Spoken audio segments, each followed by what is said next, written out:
നമ്മുടെ പദ്ധതിയുടെ ആദ്യ ഘട്ടമാണ് വിജയിച്ചിരിക്കുന്നത്. മീനാക്ഷി ധാരയ്ക്ക് കൊണ്ടുവച്ച വെള്ളത്തിൽ 2 മുടിയിഴകൾ മേൽശാന്തിയുടെ ശ്രദ്ധയിൽപ്പെട്ടു. നിവേദച്ചോറ് പാകം ചെയ്യാനുള്ള അരിയിൽ കല്ലും നെല്ലും ചേറുകട്ടയുമൊക്കെ ഉണ്ടായിരുന്നെന്ന് വളർമതിയും ബോധ്യപ്പെടുത്തി. അതോടെ ക്ഷേത്രത്തിൽ താമ്പൂല പ്രശ്നം വെക്കണമെന്ന് മേൽശാന്തിയുടെ നാവ് കൊണ്ട് തന്നെ ആവശ്യപ്പെടുകയുണ്ടായി. അത് നന്നായി. അമ്മാമ്മയുടെ നാവ് കൊണ്ട് ആവശ്യപ്പെട്ടിരുന്നെങ്കിൽ അത് പലർക്കും സംശയത്തിനിടയാക്കിയേനെ. ഇനി അടുത്തൊരു വൈദ്യരനെ കടക്കണമല്ലോ അധികാരി അമ്മാമേ. മീനാക്ഷി മൂലം ശ്രീകോവിൽ അശുദ്ധമായെന്ന് ജോൽസിനെ കൊണ്ട് പറയിക്കണ്ടേ? വേണം. അതിന് നല്ലൊരു തുക ജോൽസിന് കൊടുക്കേണ്ടിയും വരും. അതോർത്ത് അധികാരി അമ്മാമ വിഷമിക്കണ്ട. ജോൽസിന് പണം കൊടുത്ത് സ്വാധീനിക്കുന്ന ദൗത്യം ഞാനും മണിമേഖല ചേച്ചിയും കൂടി ഏറ്റെടുത്തോളാം. അങ്ങനെയാവട്ടെ. ഈ ഒരു തന്ത്രം വിജയിക്കുന്നതോടെ മീനാക്ഷിയെയും കൂട്ടരെയും ക്ഷേത്രത്തിൽ നിന്നും നാം ഓടിച്ചിരിക്കും. നാം വരട്ടെ. ശരി അമ്മാമ്മേ.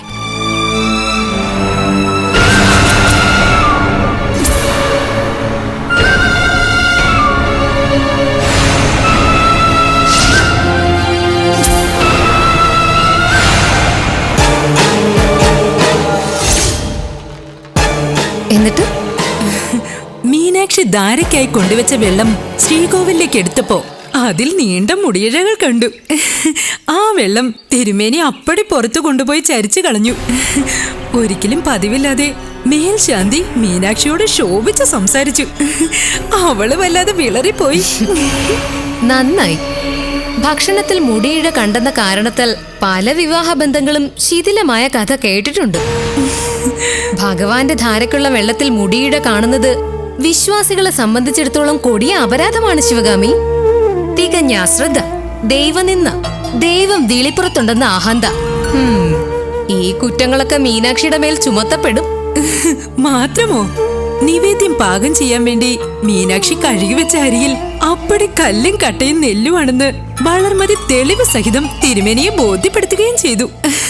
അതോടെ തിരുമേനിക്ക് മീനാക്ഷിയോടുണ്ടായിരുന്ന സഹതാപവും അംഗീകാരവും ഒക്കെ മഞ്ഞു പോലെ അലിഞ്ഞില്ലാതാവുകയും ചെയ്തു. ചുരുക്കത്തിൽ പദ്ധതി ആവിഷ്കരിക്കാൻ കരികാലൻ അമ്മാവനും നടപ്പാക്കാൻ വളർമതിയും ഗുണാളനും. നമ്മൾ ലക്ഷ്യത്തോട് അടുക്കുകയാണ് ശിവഗാമി. അധികം വൈകാതെ ക്ഷേത്രത്തിൽ താമ്പൂല പ്രശ്നം നടക്കും. പ്രശ്നം വെക്കാൻ വരുന്ന ജോൽസിന് സമർത്ഥനാണെങ്കിൽ മീനാക്ഷി നിരപരാധിയാണെന്ന് തെളിയില്ലേ? മീനാക്ഷി തന്നെയാണ് അപരാധിയെന്ന് ജോൽസിൻ പറഞ്ഞിരിക്കും. തൊട്ടെറിഞ്ഞ് പറയിപ്പിച്ചിരിക്കും.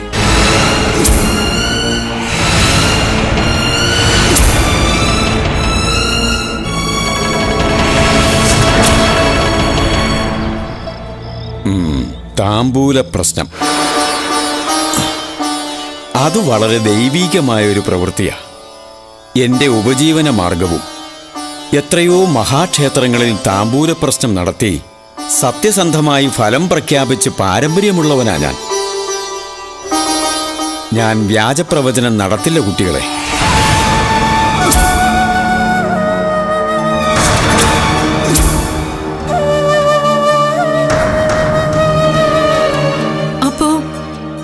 ഇതുവരെ മീനാക്ഷി മൂലം ഞങ്ങൾ അനുഭവിച്ച നരകയാതനകളുടെ കഥ കേട്ടിട്ടും ജോത്സ്യർക്ക് മനസ്സലിവ് ഉണ്ടായില്ലെന്നോ?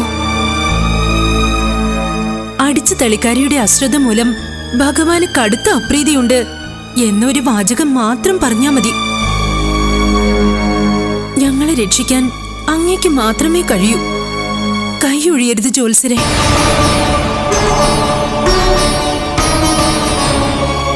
മീനാക്ഷി ദൈവകോപത്തിന് ഇരയായവളാണെന്ന് പുറത്തറിഞ്ഞ അവൾക്ക് ഈ നാട് വിടേണ്ടി വരും.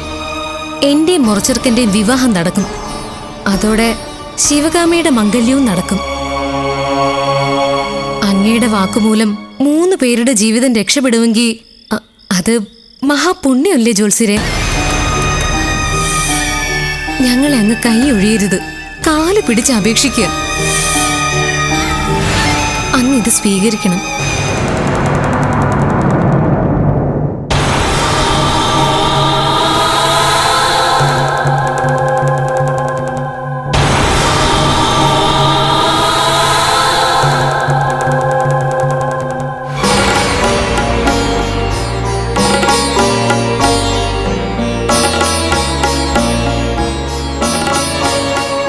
ഇത് ഞങ്ങൾ ദൈവജ്ഞനായ അങ്ങേക്ക് അർപ്പിക്കുന്ന ചെറിയൊരു ദക്ഷിണ മാത്രം.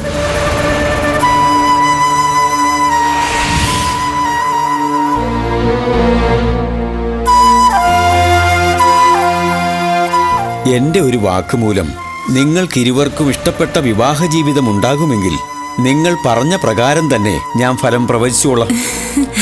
ഈ പണം തിരിച്ചെടുത്തോളൂ. ഇല്ല, ദക്ഷിണ വെച്ച പണം തിരിച്ചെടുക്കാൻ അങ്ങ് നിർബന്ധിക്കരുത്. ഈ പണം സ്വീകരിച്ചതുകൊണ്ട് അങ്ങേക്ക് ആപത്തൊന്നും സംഭവിക്കില്ല. അങ്ങേക്ക് വേണ്ടി ഞങ്ങളുടെ മനസ്സ് നിറഞ്ഞ പ്രാർത്ഥന ഉണ്ടാവും. എന്നാ ഞങ്ങൾ ഇറങ്ങിക്കോട്ടെ.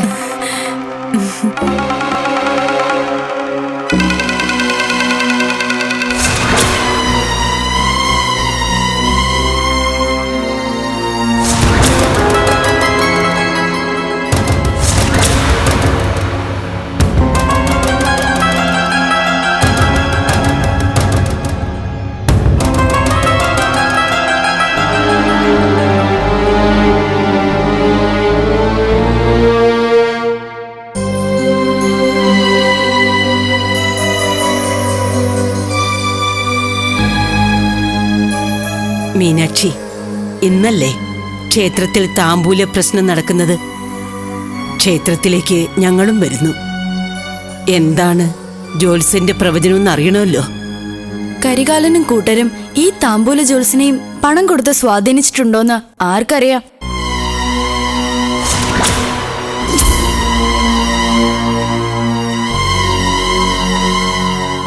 എന്താ നീ ആലോചിക്കുന്നത്? അമ്മേ, നിങ്ങൾ മാത്രം ക്ഷേത്രത്തിൽ പോയി വിവരങ്ങൾ അറിഞ്ഞിട്ട് വന്നാ പോരെ? ഞാൻ വരണോ? എന്തോ എനിക്ക് മനസ്സനുവദിക്കുന്നില്ല. ഇന്ന് നീ ക്ഷേത്രത്തിൽ വരാതിരുന്നാൽ അതെല്ലാവരും ശ്രദ്ധിക്കും. മീനാക്ഷി കുറ്റം ചെയ്തിട്ടുണ്ട്. അത് ജ്യോത്സ്യത്തിൽ തെളിയുമെന്ന് ഭയന്ന് അവൾ വരാത്തതാണ്. അങ്ങനെ ഒരു മുൻവിധിയും ഉണ്ടാവും. അത് പാടില്ല. നിരപരാധിയായ നീ ക്ഷേത്രത്തിൽ വരാൻ എന്തിനും മടിക്കണം? വന്നോളൂ, നമുക്ക് പോകാം. വാ ചേച്ചി, ധൈര്യമായിട്ട് വാ. ശരി, പോകാം.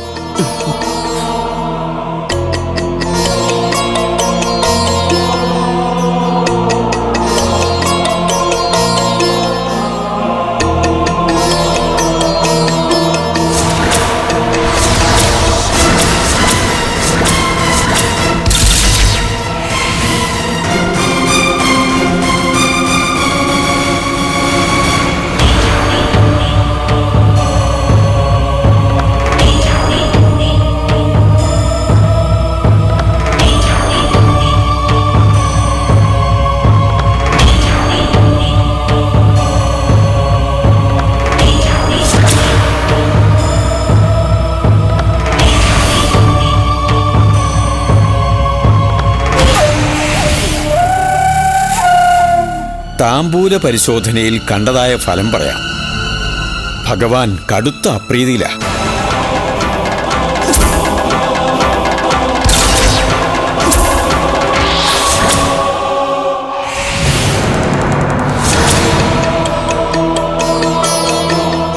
എന്താണ് അപ്രീതിക്ക് ഹേതുവെന്ന് കൂടി പറയണം ജ്യോത്സ്യരെ.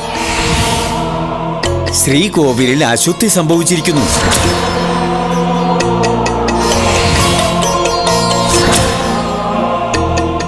വേണ്ടത്ര ഭക്തിയോ ശുദ്ധിയോ വൃത്തിയോ വെടിപ്പോ ഇല്ലാതെ അടിച്ചുതളിക്കാരി കൊണ്ടുവയ്ക്കുന്ന നിവേദ്യ സാധനങ്ങളോട് ഭഗവാന് കടുത്ത അപ്രിയമുണ്ട്.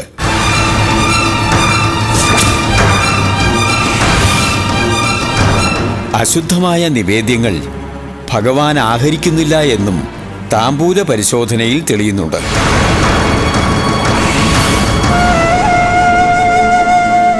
ഈ പ്രവചനം പൂർണ്ണമായും വിശ്വസിക്കാമല്ലോ ജ്യോത്സ്യരെ? അവിശ്വസനീയമായ പ്രവചനം ഞാൻ നടത്താറില്ല. താമ്പൂല പ്രശ്നത്തിൽ എനിക്കിതുവരെ പിഴവ് വന്നിട്ടുമില്ല. ഉത്തമ ഭക്തയെന്ന് ചിലരൊക്കെ കൊട്ടിഘോഷിക്കുന്ന മീനാക്ഷിയുടെ മഹത്വം ഇപ്പോഴെല്ലാവർക്കും ബോധ്യപ്പെട്ടല്ലോ. ഭക്തിയുടെ ഒരു അംശമെങ്കിലും മീനാക്ഷിയിൽ അവശേഷിച്ചിട്ടുണ്ടെങ്കിൽ ഇത്തരം ഹീനമായ പ്രവൃത്തി ചെയ്യുമോ?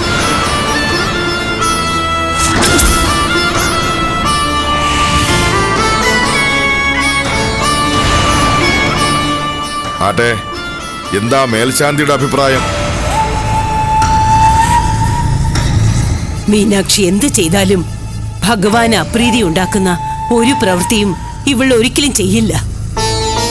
എന്റെ മനസാക്ഷി മുൻനിർത്തി രാജസമക്ഷം പോയി സത്യം ചെയ്യാനും ഞാൻ തയ്യാറാണ്.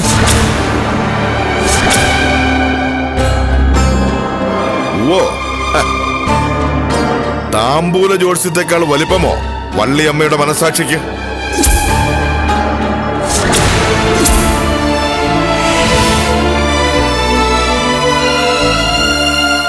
വള്ളിയമ്മേ, ഇവിടെ താമ്പൂല ജ്യോത്സ്യരുടെ വാക്കുകളാണ് വിശ്വാസത്തിലെടുക്കേണ്ടത്.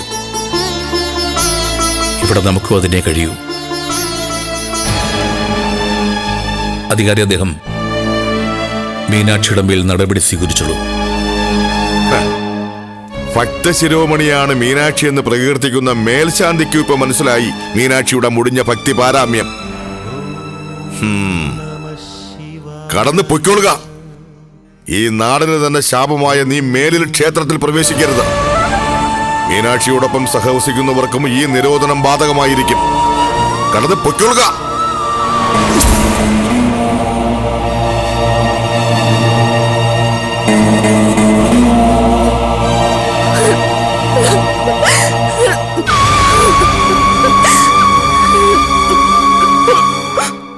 കരയാതെ മീനാക്ഷി, തൃക്കടയൂരപ്പൻ സത്യം തെളിയിച്ചിരിക്കും.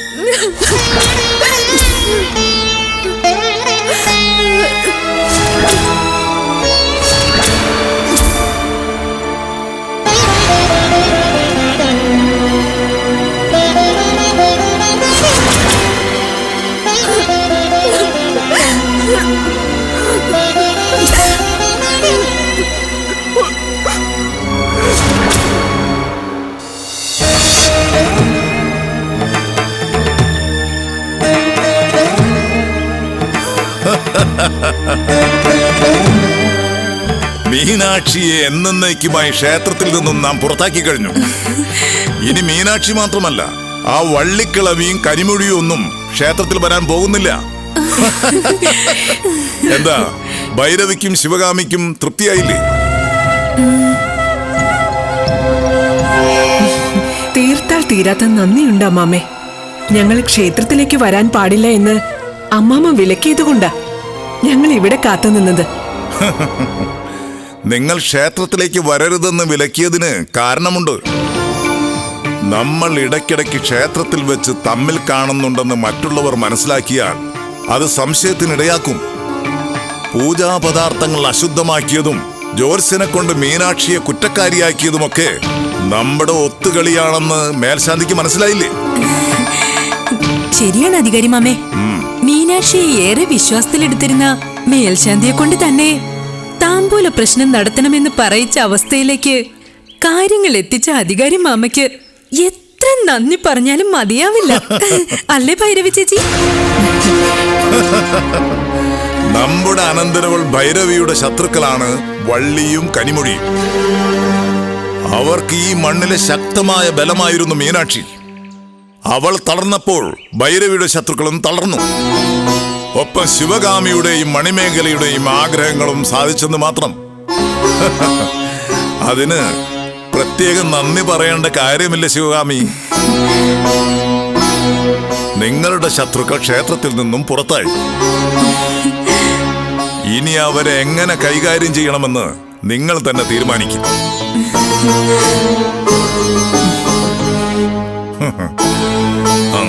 നാം വരട്ടെ. ശരി ശരി അമ്മാമ്മേ.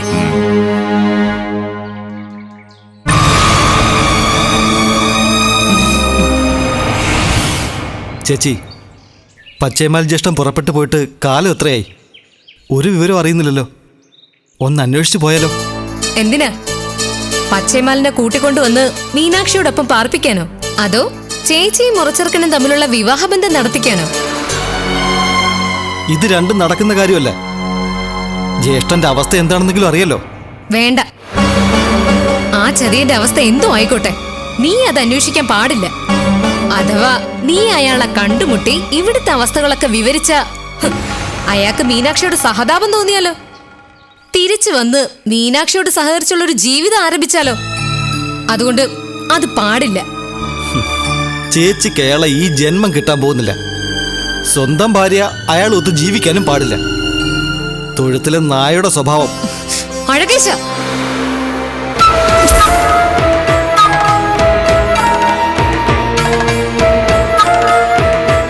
അഴകേശ, വെറുതെ വേണ്ട കേട്ടോ.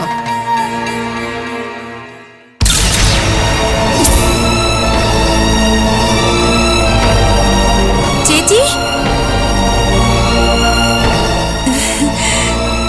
അറിഞ്ഞില്ലേ ക്ഷേത്രത്തിലെ വിശേഷം? മേലധികാരി മീനാക്ഷിയെയും കൂട്ടരെയും ക്ഷേത്രത്തിൽ നിന്ന് പുറത്താക്കിയിരിക്കുന്നു.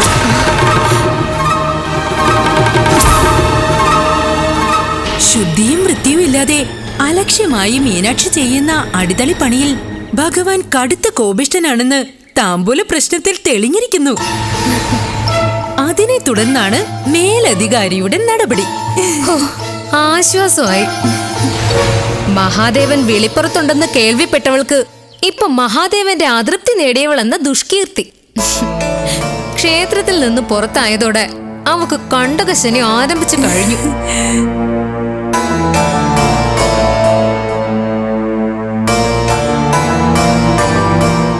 എന്താ മീനാക്ഷിയുടെ മനസാക്ഷി സൂക്ഷിപ്പുകാരന് ഒന്നും പറയാനില്ലേ?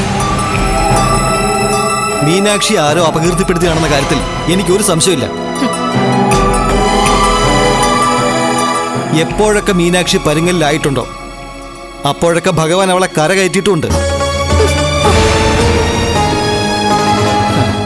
അധികം വൈകാതെ ഇരുവർക്കും കേൾക്കാം മീനാക്ഷി നിരപരാധിയായിരുന്നുവെന്ന്.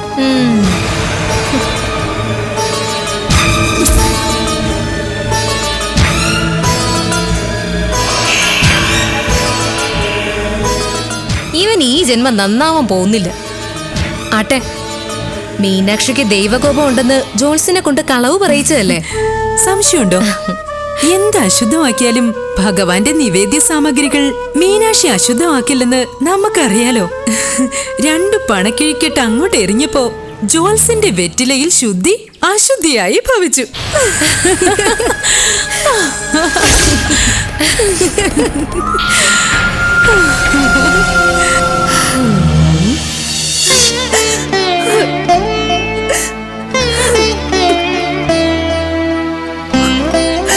എല്ലാവരുടെ മുന്നിൽ മീനാക്ഷി ദുഷ്ടയായി, ദൈവം നിന്നക്കാരിയായി.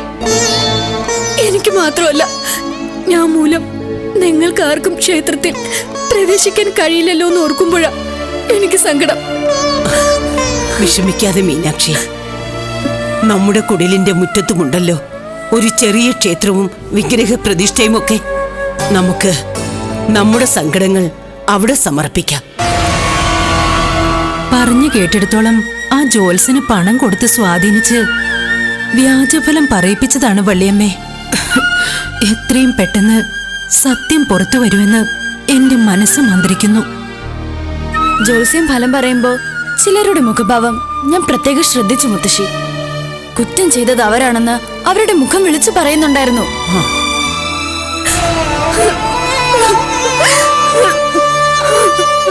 അവരെ കൊണ്ട് കുറ്റം ചെയ്യിപ്പിച്ചത് തൃക്കടയൂരപ്പൻ തന്നെയാ.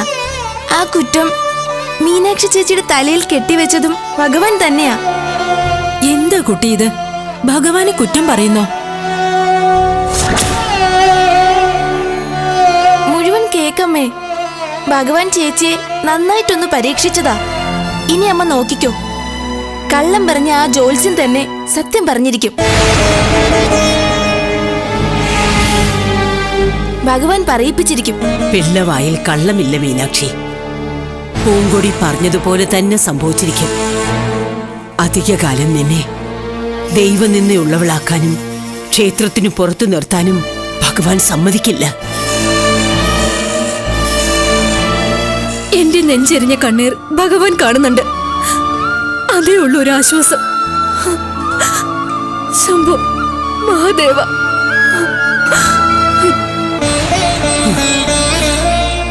ഇതൊക്കെ കാണുന്നില്ലേ?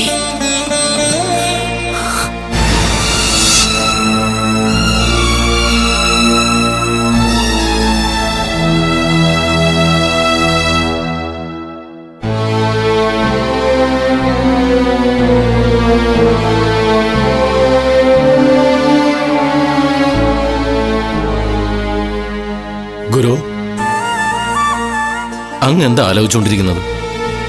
രാവേറെ ചെന്നല്ലോ, കിടക്കുന്നില്ലേ? ഉറങ്ങാൻ കഴിയുന്നില്ല ദേവരാജ. മനസ്സിന് വല്ലാത്ത ഭാരം, താങ്ങാനാകാത്ത കുറ്റബോധം. ജീവിതത്തിൽ ആദ്യമായിട്ടാ ഞാൻ താമ്പൂല ജ്യോത്സ്യത്തിൽ കളവ് പറയുന്നത്. ദേവരാജ, എന്താ ഗുരു? നീ താമ്പൂല ജ്യോത്സ്യം പഠിക്കാൻ വേണ്ടി നമ്മോടൊപ്പം കൂടിയിരിക്കുന്ന ശിഷ്യനാ.